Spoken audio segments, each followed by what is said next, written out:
팔자에 이제 을이 이렇게 을하고 이제 같이 이렇게 엮여 있으면은 이제 보통은 복음잡초라고 해서 그 복음이란 말은 이제 어떤 글자가 이제 겹쳐가지고 굉장히 이제 그 소통되지 않고 갑갑한 그런 형국을 의미하거든요. 그러니까 뭐 이게 이제 좀 더 광의적인 의미로 쓰면 사방이 이렇게 다 막혀가지고 어디 호소할 때도 의지할 때도 없는 뭐 그런 상황을 이제 얘기하는데 복음이라고 해서 근데 이 복음이라는 것은 좋을 때고 나쁠 때가 있으니까 뭐 글자가 겹친다고 해서 무조건 복음의 흉의를 얘기할 필요는 없어요. 그러나 이제 을과 을의 관계는 뭐 진신도 아니고 또 아주 신약한 경우에 뭐 불록 비견이 이렇게 뭐 부호 기신으로 쓰일 수는 있겠지만 뭐 그런 걸 떠나서 일단 이렇게 뭐 크게 그것이 부기를 상징하는 그런 진식에 들어가지 않고 또 그 을과 을이라는 게 어떻게 보면은 생명력을 굉장히 키운다는 점에서는 뭐 긍정적인 면이 있기도 해요. 그래서 하지만 그것이 형제 덕이라든지 또 좀 윗사람 연월간에 있으면 뭐 이런 동료나 윗사람의 덕을 전혀 기대하기 어렵기 때문에 기본적으로는 인덕이 없는 거예요. 그러니까 자기 자신의 그 전체를 팔자 전체를 다 채로 놓아가지고 생명력이나 근기는 있지만 인덕은 없다라고 이렇게. 그 다음에 이제 그 을이라는 게 이제 어떤 특징이 있냐면 우리 이제 화초에 흔히 비유되는데 만약에 이제 풀에다가 우리가 비유하면은 약해도 을은 그 신약할 때도 그렇게 뭐 을 비견이 크게 도움이 되지 않는다는 거죠 결국은.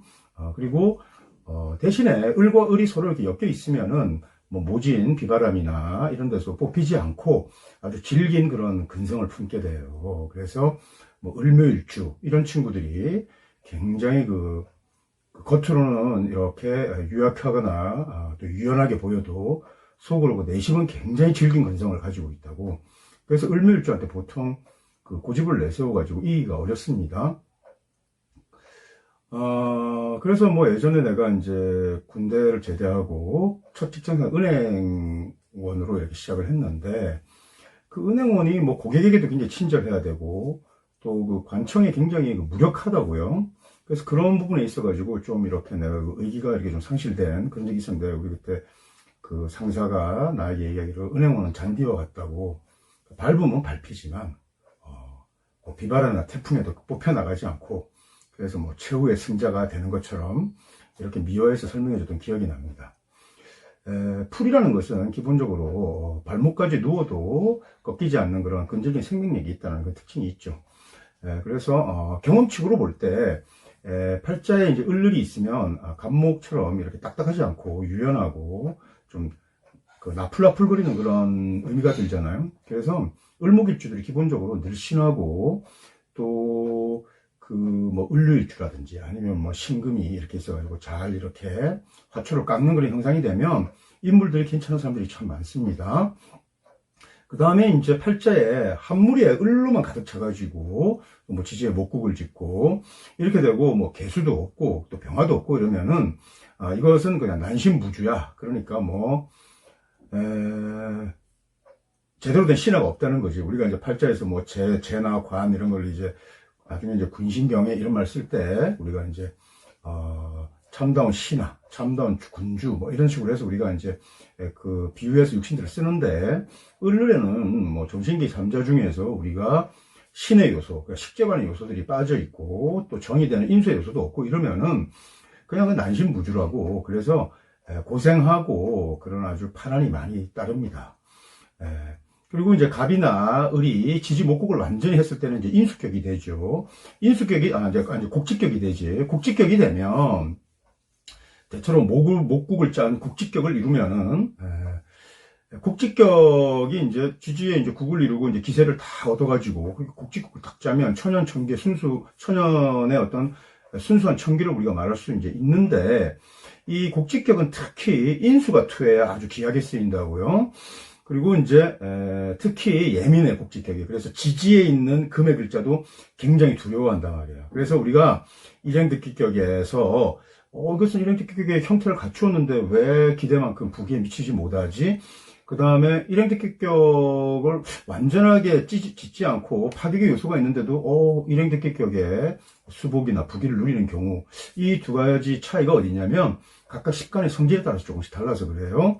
그래서 하여튼 인수격은 칠선이나 관사를 굉장히 깊이 합니다. 그래서 지지에 하나 이렇게 있어도 그것이 나중에 파격요인이 되기 때문에 운에서, 그래서 이제 흉물, 심장, 성냥, 호지환, 비록 지지에 묻혀 있어서 그것이 거스르지 않는 것 같지만 전체 운에서 만약에 운간에서 관사운이 오면 그 지지의 뿌리가 되어가지고 크게 문제를 줘. 그래서 이제 국직격이 잘 성격되어 있는데 국직격이 기세를 타고 국을 이루고, 그런데 대운에서 관사운에 크게 충격을 받는, 그래서 운이 아주 시비가 극단으로 갈리는 그런 상황을 볼 때가 좀 있습니다. 그 다음에 이제 금성옥진부에 보면 뭐 이런 부는 우리가 텍스트에 그러니까 자평하게 텍스트는 우리가 연애자평이라고 할 수 있는데 3대 고수에 들어가지 않는단 말이야. 이것은 어떤 사람이 기승전결로 맥락을 쭉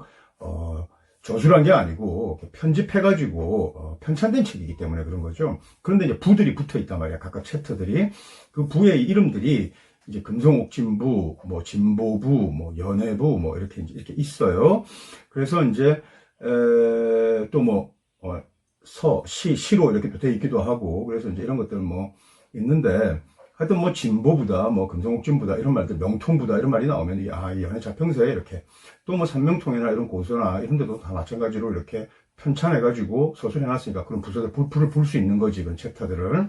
그래서 이 금성옥진부에 이제 국직격이라는 것은 필시 인수가 있어야 명리를 떨친다 했단 말이야. 그러니까 이것은 간목이나 을목이 보통 개수를 이렇게 딱 가지고 있는 거, 그런 국직격이 이런 것이 아주 유리하고, 그래서 특히 이제 개가 투하면 국직인수격이라고 따로 이렇게 별칭할 수 할 정도로 귀했어요. 그래서 아주 귀하고, 어떤 기가 나타나냐, 이 사람이 인자하고 자유롭고 아주 곱게 늙고 두루두루 호평 받는 그런 사람으로 꽤 괜찮은 그런 수명을 다 누린 그런 명사들이 많았어요. 그래서 국직인수격 이렇게 하고, 여기에 이제 목기를 설하는 병화까지 있다.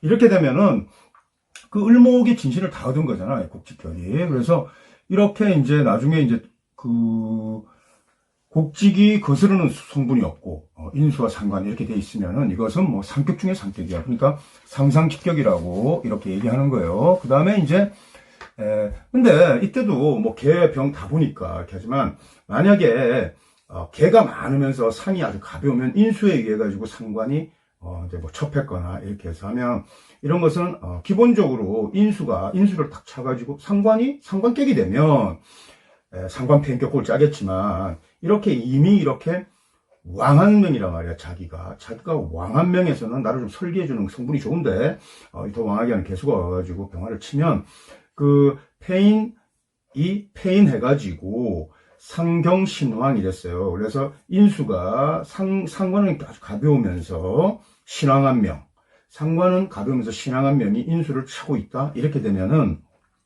파묘상관이라 그런단 말이야. 그러니까 필자에서 기본적으로 상관을 쓸 때 그것을 인수가 파기하면 파묘상관이라는데, 손수운이라고 그랬어. 수명의 원천을 던다 이렇게 했을 정도니까 아주 불리한 구조에 놓이는 거죠. 그래서 아주 종래에 아주 흉해질 그럴 우려가 있기 때문에, 근데 이제 수원의 원천을 던다. 이게 무슨 말이냐. 수명이 짧아진다. 요명을 의미하느냐. 요명을 의미하기도 하고, 일찍 죽지 않으면 종신토록 장수하면서도 고생만 하는, 노룩분파하는 거지. 그러니까 굉장히 불리한 거죠. 그래서 이런 우려가 있기 때문에 잘 살펴볼 필요가 있는 거죠.